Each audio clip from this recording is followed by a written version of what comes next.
SSP Kashmir कंदाकोट Mohammad मुराद गांगरो गोट शफी मोहम्मद जाफरी में पहुंची कुकारी गैंग के हमले में शहीद थियल नौजवान शहीद शाह मुराद जाफरी के वारसनि सां ताज़ियत कई है। इन मौके ते एसएसपी कश्मीर कंदाकोट मोहम्मद मुराद गांगरो शहीद के वालिद वारसनि सहाफ़ी अली शेर जाफरी जानबेग जाफरी समेत ॿियनि सां मुलाक़ात करे ॾुख ऐं अफ़सोस इज़हार कयो। उन शहीद की मग़फ़िरत ऐं वारसनि लाइ सिबरे जमील की दुआ पिणु कई। एसएसपी कश्मीर कंदाकोट मोहम्मद मुराद गांगरो चयो त शहीद शाह मुराद जाफरी के खून सां इंसाफ़ हर सूरत में यकीनी बणायो वेंदो ऐं वाक़े में मुलविज़ जवाबदारनि तोड़े उन्हनि जे सहूलियतकारनि खे कंहिं बि सूरत में बख़्श न कयो वेंदो।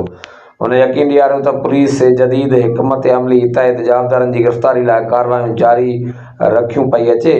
उन वधीक चयो त इंशाअल्लाह तमामु जल्द शहीद के कातिलनि खे कानून के कटेड़े में आणे संदन मंतकी अंजाम ताईं पहुचायो वेंदो, जॾहिं त मुतासिर ख़ानदान के मुकम्मल तहफ़्फ़ुज़ ऐं हर मुमकिन सहकार फ़राहम कयो वेंदो।